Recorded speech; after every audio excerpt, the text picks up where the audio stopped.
এবারে যাব কুমিল্লায়, সেখানে আছেন আমাদের স্থানীয় প্রতিনিধি মাহফুজ নান্টু। সরাসরি যাচ্ছি তার কাছে। মাহফুজ, জানছিলাম ঢাকায় হাম পরিস্থিতির খবর, কুমিল্লায় হাম আক্রান্ত রোগীদের কি অবস্থা, চিকিৎসকরা কি বলছেন?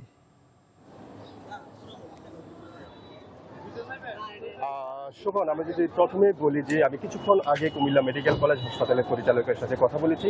তিনি জানিয়েছেন যে এখন পর্যন্ত যে দুটি বিশেষায়িত ওয়ার্ড রয়েছে হাম আক্রান্তদের জন্য, সেখানে 93 জন শিশু কিন্তু চিকিৎসা নিচ্ছেন। তবে সেটা কিন্তু আসলে বলা যায় যে অনেকটা গাদাগাদি করেই তারা চিকিৎসা নিচ্ছেন। এখানে পর্যাপ্ত পরিমাণ বেড নেই, অনেকেই মেঝেতে শুয়ে বসে যেখানে জায়গা পাচ্ছেন সেখানে কিন্তু তারা চিকিৎসা নিচ্ছেন। তবে আমি সর্বশেষ যেই তথ্যটি আমরা পেয়েছি জেলা স্বাস্থ্য বিভাগ থেকে, যে এখন পর্যন্ত আরও 23 জন হাম আক্রান্ত শিশু কিন্তু কুমিল্লা মেডিকেল কলেজ এবং জেনারেল হসপিটালে কিন্তু ভর্তি হয়েছে। এবং সব মিলিয়ে কিন্তু বলা যায় এখন পর্যন্ত কুমিল্লা জেলায় 600-র অধিক হাম আক্রান্ত শিশু ও হাম আক্রান্ত হয়ে চিকিৎসা নিয়েছেন। এবং এর মধ্যে একদমই প্রকোপ যখন শুরু হয় তার প্রথমেই কিন্তু 3 জন শিশু হাম আক্রান্ত হয়ে ঢাকায় প্রেরণ করা হলে সেখানে কিন্তু তারা চিকিৎসাধীন অবস্থায় মারা যায়।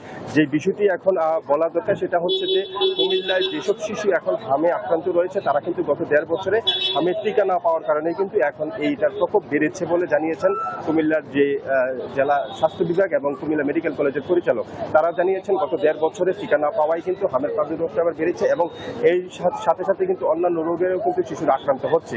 কুমিল্লায় এখন যে বিষয়টি সবচেয়ে বেশি আলোচিত সেটি হচ্ছে যে এই যে দুটি আইসোলেশন ওয়ার্ড তৈরি করা হয়েছে হাম আক্রান্ত শিশুদের জন্য, সেটি কিন্তু পর্যাপ্ত নয়। পাশাপাশি যে বিষয়টি আসলে জানাতে চাই সেটা হচ্ছে যে কুমিল্লার ঢাকা চট্টগ্রাম মহাসড়কের যে সদর দক্ষিণ উপজেলার বেলতলী, সেখানে কিন্তু বছর 1.5 আগে একটি 100 শয্যার বিশেষায়িত শিশু হাসপাতাল নির্মাণ করা হলেও নানান জটিলতায় কিন্তু এই হাসপাতালে এখনো চিকিৎসা সেবা চালু করা যায়নি।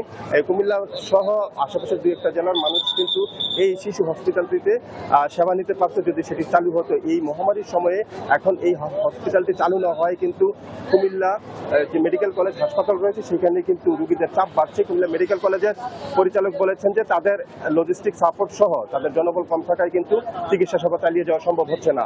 শোভন। দর্শক, কুমিল্লা থেকে আমরা জানছিলাম হাম প্রাদুর্ভাবের খবর।